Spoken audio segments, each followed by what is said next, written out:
right, welcome into our Friday community segment. We're talking all things cold chain with Mary O'Connell for her Running on Ice piece. Mary, thank you for being here. Today we're focusing all on packaging and specifically packaging in reefer units. This is fascinating because we see some interesting tech coming out and some really creative ways to reimagine how things are packaged. But let's break it down. How do most loads move in reefers right now? So it depends. So most loads move either on a pallet in a giant truck, or they move typically on small pack, like on a UPS or a FedEx or something like that, on that parcel delivery in a box of whatever they have. So very rarely are we seeing refrigerated LTL. It is a thing. It is very expensive. Most shippers will find another alternative once they see the price tag, but it is an option as well. But mostly it's going to come down to the parcel moves or a full truckload. So let's look at this from the different aspect of how many different techniques are being applied here. Obviously, you got to know which one to take. And I'm assuming that especially if what is shipping is especially sensitive, you're not doing trial and error on this. I would hope you're not doing trial and error. I mean, you could. Maybe in the beginning you are, like if you're in the very beginning stages of learning how to ship something, you got to have some trial and error, see what works.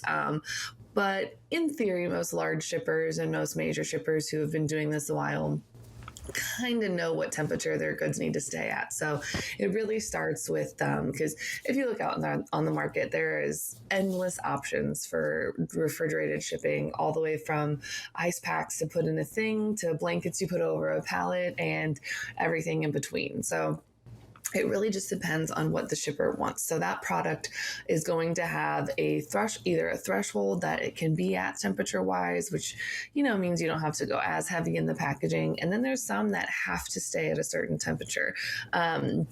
Earlier today on our episode of Running on Ice, we'll talk about, what shipping -60 Celsius looks like and how that can be challenging.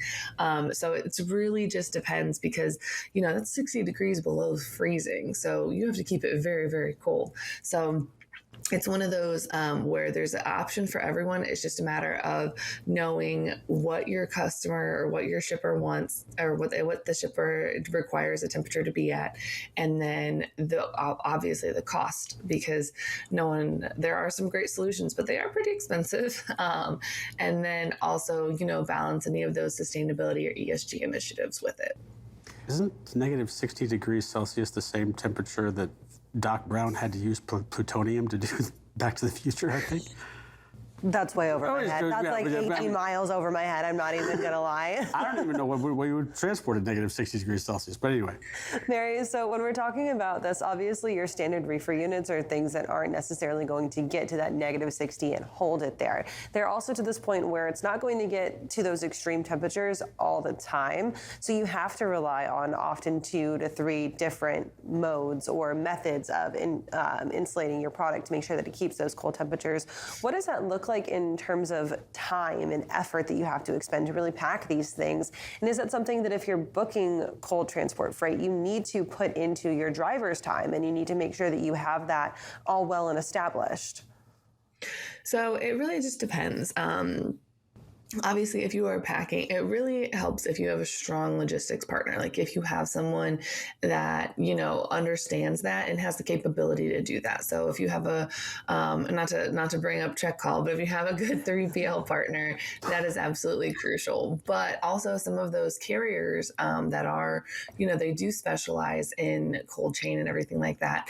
They also understand. So it could be something as to the warehouse, if you have to pack something at -20 to 60, or even anything that's below freezing, you have to wear that employee or that warehouse person is going to have to wear protective equipment just to pack it. Because, it's more than just, I have to put, it's like when you see at the grocery store, they have gloves putting stuff into in the freezer section. They need a lot more than just a pair of gloves to handle something that's like -20, -30 degrees Celsius. So it really, really gets down to that. You have to, it has to have that special packaging. It's probably extra certifications you have to have. So it's really important to keep those warehouse people happy because it's not easy to work in a cold warehouse every day. Maybe it is in the middle of July, but you never know. So but moving on, you have to, have it packed appropriately. And some companies, they have like for lack of a better word, like a cube that they can put on a pallet, and that once it's sealed, and it won't open up, and you can stick it on a dry van and it will stay at that super cold temperature, which is amazing technology, by the way. But you can just have it on this pallet. So if that's the case, then, that driver needs to know that, hey, this is on your truck. And even though it's fine, just don't open it, don't touch it. But at the receiver, they need to be very careful with this specific product, because, you don't want that the seal getting broken, damaged, or anything like that. Because more often than not, the stuff that's going in these super cold, extremely cold containers are typically pharmaceuticals. It's going to be things that are very important for like medicine and life-saving things. So we really don't want to mess with the ability to save someone's life. Yeah, dovetailing right off of that into obviously there's those restrictions and those protocols that you need to follow, but there's also regulations in terms of certain entities, certain governmental entities as well that certainly have a say in how things need to be transported. How do you stay abreast of what needs? Because obviously this is something that can change almost probably by the month, I would think, in terms of one requirement for one thing may be different than one requirement for another thing in a matter of short weeks. So really, for the most part, there's kind of a baseline regulation for most things, but obviously some of those more specialized things, those do change. For example, when we saw the wide distribution of the COVID vaccine, obviously that was a certain regulation. We saw air cargo be able to carry more dry ice on board, which was great because they were able to ship more, but also they had to have, passengerless flights and certain trained flight attendants on board. So it's kind of that trade-off of you can do more, but we're also going to do stuff that's going to, be better for everyone overall. So obviously at that time when people weren't flying, it really wasn't a big problem. So it's kind of that you can do this now, but in the future it's going to change. So it really, it is difficult, but obviously if you are a shipper or a carrier that does this type of work day in and day out, you're probably seeing those connections. You're probably seeing those announces. You kind of have an idea of what is coming down the pipeline, because if we all know anything, government regulations aren't exactly quick to be, from announcing to being implemented. They're not always the quickest. So it's one of those where, like, if it's going to happen, you kind of have a little bit of lead time to figure it out.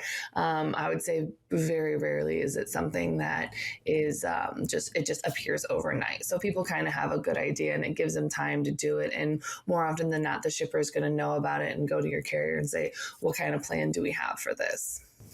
It's going to be interesting to see the technologies that end up developing out of this as well. Mary, thank you for joining us this morning. Thank you guys so much. Have a great Friday.